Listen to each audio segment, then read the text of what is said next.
Imagine this: a Roman soldier kneeling, not in victory, not in prayer, in fear, because coming toward him across the burning fields of Britannia is not an army of men. It's a woman.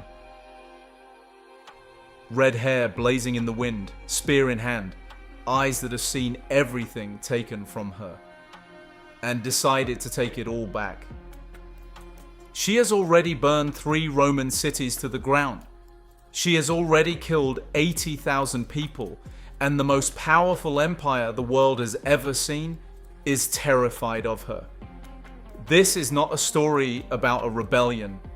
This is the story of what happens when Rome makes the worst mistake it ever made. This is the story of Boudica, the woman who made an empire bleed. To understand Boudica, you have to understand what Britannia was. 61 AD. The Romans have been in Britain for less than 20 years. They arrived in 43 AD under Emperor Claudius. And they did not come as guests. They came as conquerors. They built their roads, their forts, their cities. They collected their taxes. And they made very clear to every tribe in Britain, you belong to Rome now, whether you like it or not. But not every tribe fought back. Some chose a different path: cooperation, a careful, painful peace. The Iceni tribe of eastern Britain was one of them. Their king was Prasutagus, a man who understood the brutal math of the ancient world, that a small kingdom cannot defeat an empire head-on. So he did what pragmatic rulers do. He cooperated, he paid his taxes, he kept the peace. And when he knew he was dying, he made one final calculation. He left his kingdom jointly, half to Rome, half to his 2 daughters. A compromise, a gesture of goodwill, an attempt to protect his family after he was gone. It was the right idea. Rome had other plans. The moment Prasutagus died, Roman officials arrived, and they did not honor the will. They declared the entire kingdom property of Rome. They seized the lands. They looted the palace. They treated the Iceni nobility like conquered slaves. And then they flogged Boudica, the queen, in public, like a common criminal. And they assaulted her daughters. Rome had dealt with rebellions before. They knew how to crush them. They knew how to make examples. They knew how to break people. What they didn't know was who they had just broken. What happened next should have surprised no one, but it surprised Rome completely. Boudica did not flee. She did not negotiate. She did not send messengers to the governor begging for justice. She called a meeting, not of soldiers, not of warriors, of tribes. Every tribe in eastern Britain that had been taxed too hard, humiliated too long, pushed too far, the Trinovantes, the Coriani, others whose names Rome never bothered to record. She stood before them and she spoke. We don't have her exact words. No Celtic scribe recorded them, but the Roman historian Cassius Dio, writing a century later, gave her a speech. And whether it's her real words or his imagination, the argument is devastatingly simple. We had a kingdom, Rome took it. We had dignity, Rome took that too. We had daughters, Rome took even that. What is left to lose? They rose as one. 80,000 warriors, maybe more. The largest native army Britain had ever assembled. And at the front of it, on a chariot, spear raised, auburn hair loose in the wind, their queen. This was not a raid.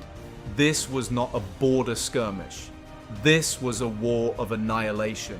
Their first target, Camulodunum, modern-day Colchester, the oldest Roman city in Britain. A city built deliberately on Iceni land, a city with a temple to the deified Emperor Claudius, a monument to Roman domination built with Celtic forced labor. It burned in 2 days. The Roman 9th Legion marched to relieve it. Boudicca destroyed them in the field. 2,000 soldiers gone. And then she turned toward Londinium, modern-day London, the beating heart of Roman Britain. And Rome had no idea what to do. Gaius Suetonius Paulinus was not a man who panicked. He was Rome's finest military commander in Britain. He had spent the previous months crushing a Druid stronghold on the island of Mona, modern-day Anglesey, on the other side of the country, as far from the Iceni uprising as it was possible to be. When the dispatches reached him, he made a cold calculation. Londinium could not be defended, not with the forces he had, not in time, so he abandoned it. He sent word, evacuate if you can. Those who cannot, good luck. And he marched his army away. The people of Londinium who could not evacuate, the old, the sick, those who believed Rome would protect them, they were left behind. Boudica did not show mercy. Ancient sources tell us that Londinium burned for days, that the destruction was total, that the layer of ash left behind was so thick that archaeologists found it 17 centuries later, still there, under the streets of modern London. They call it the Boudica destruction horizon. She burned it to the ground. And then Verulamium, modern-day St. Albans. The third city burned 3 cities, 70 to 80,000 dead. The Roman province of Britannia on the edge of collapse. And Paulinus, he was doing something Rome did not expect. He was choosing his ground. Because Paulinus understood something Boudica was about to discover. 80,000 people is not always stronger than 10,000. It depends entirely on where you fight. He found a narrow gorge, a valley with forest behind and open ground in front. He positioned his 14,000 soldiers in tight formation at the narrow end. The forest behind them made flanking impossible. The open ground in front funneled Boudica's vast army into a killing corridor. And then he waited. He let her come to him.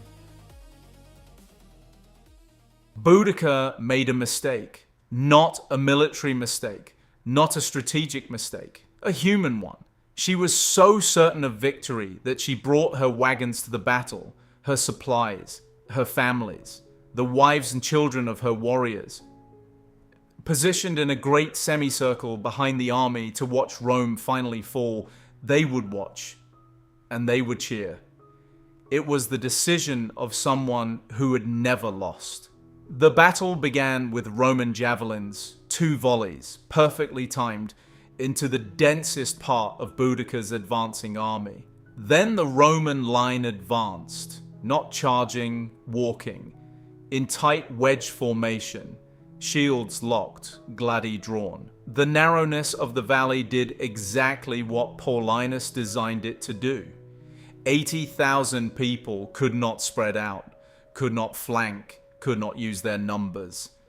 They were funneled into a corridor and ground down by 14,000 disciplined soldiers who had nowhere to retreat to and nothing to do but kill. The front of Boudica's army broke.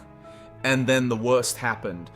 The warriors at the back tried to flee, but the wagons were there. Their own wagons, their own families. The semicircle they had placed so proudly behind them was now a wall.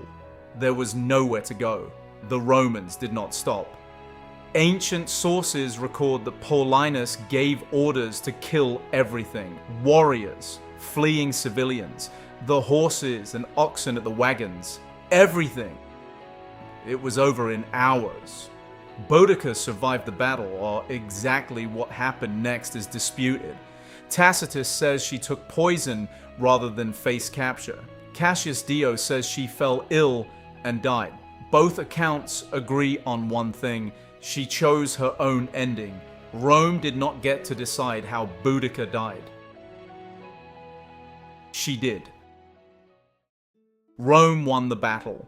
Rome did not win Britannia. After Boudica, the Roman approach to Britain changed fundamentally. The governor who replaced Paulinus was given explicit instructions from Emperor Nero: ease the taxation, stop the abuses, treat the tribes with more care.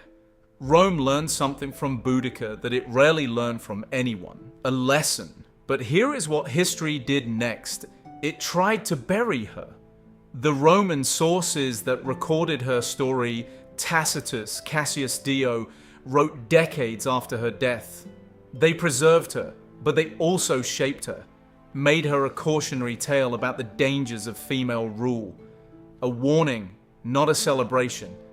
And then the sources went quiet for over 1,000 years. Boudica essentially disappeared from history until the 16th century, until Queen Elizabeth I sat on the English throne, a powerful woman ruling a powerful nation, and scholars suddenly found it very useful to rediscover a Celtic warrior queen who had defied Rome.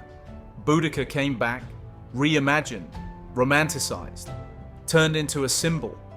The Victorians loved her. They built a statue of her on the Thames, right next to the Houses of Parliament. Chariot, spear raised, daughters beside her. It stands there today. But here is the tension no one talks about. The real Boudica burned Londinium. She killed the ancestors of the people who built that statue. She was not fighting for Britain. Britain did not exist yet. She was fighting for the Iceni, for her daughters, for what was taken. The statue celebrates a rebel that the civilization building the statue would have crushed without hesitation. History is strange that way. So what do we make of Boudica? She was not a symbol. She was not a statue. She was not the romanticized warrior queen the Victorians needed her to be. She was a mother, a wife, a queen, a woman who was given every reason to surrender and chose not to. She burned 3 cities. She killed tens of thousands. She brought the most powerful empire in human history to the edge of abandoning an entire province, and she lost.